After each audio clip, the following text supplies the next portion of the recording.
It's 11:42 p.m. on a Tuesday night. You're sitting on the edge of your bed.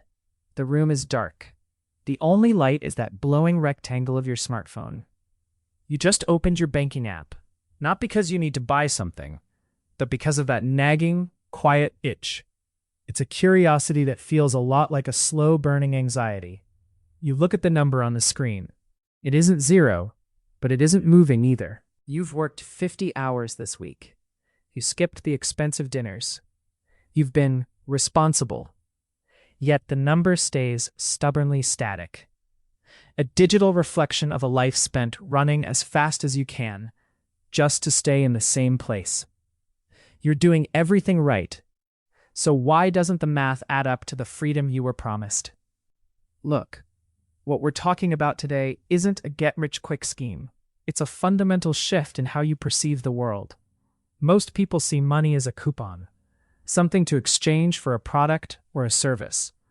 They see $100, and they think about what that $100 can get them today.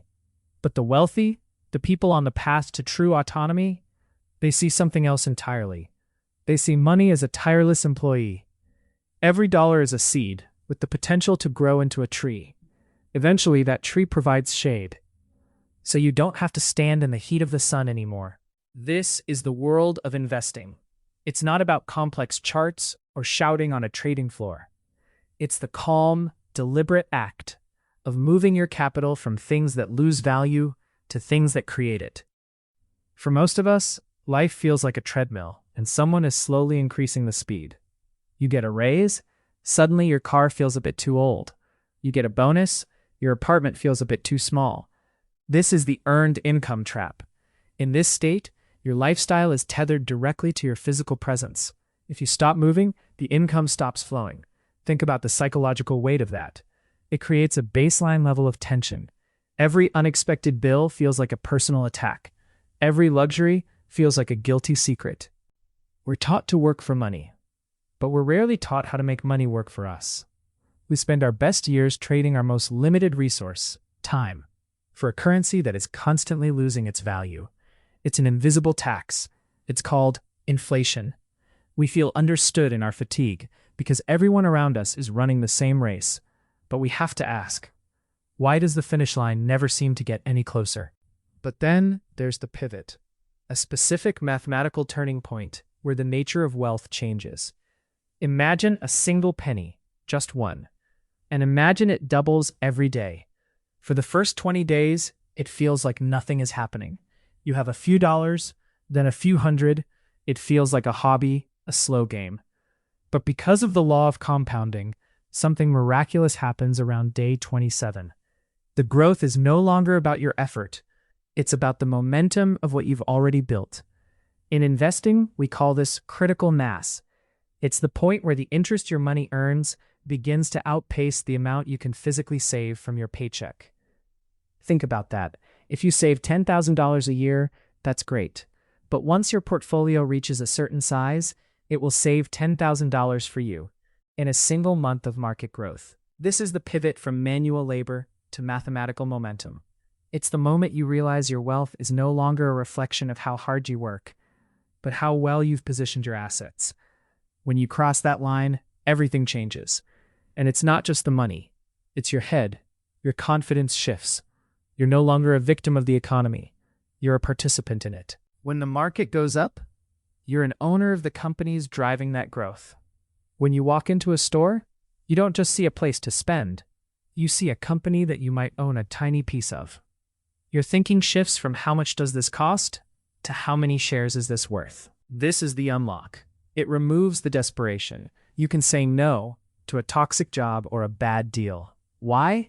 Because you have a silent partner, a portfolio growing in the background.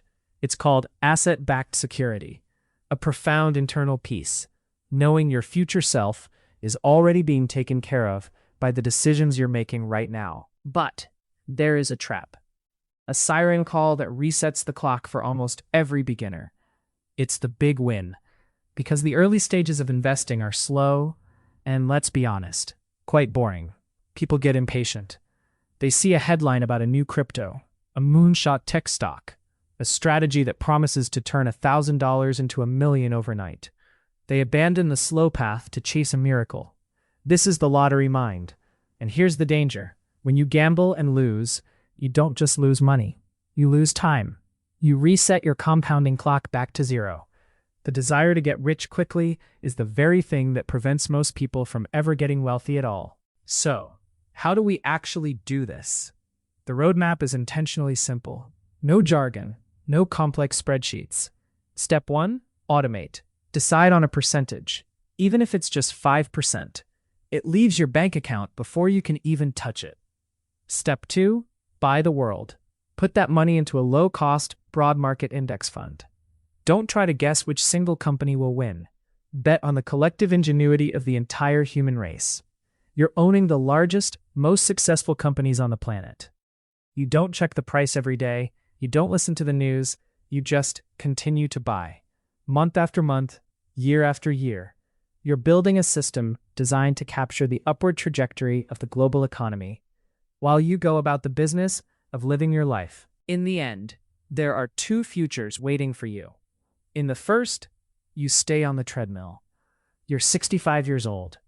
It's Tuesday night, and you're still checking your bank account with that same quiet anxiety, wondering if you have enough, still trading your energy for your survival.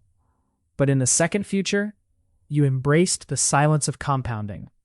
You spent years being an owner rather than just a consumer. You allowed the math to do the heavy lifting that your hands never could. You are free. Not because you hit the lottery, but because you had the discipline to start and the wisdom to stay out of your own way. The difference between these two lives isn't your IQ. It isn't luck. It's the decision you make right now to stop working for money and finally allow money to start working for you.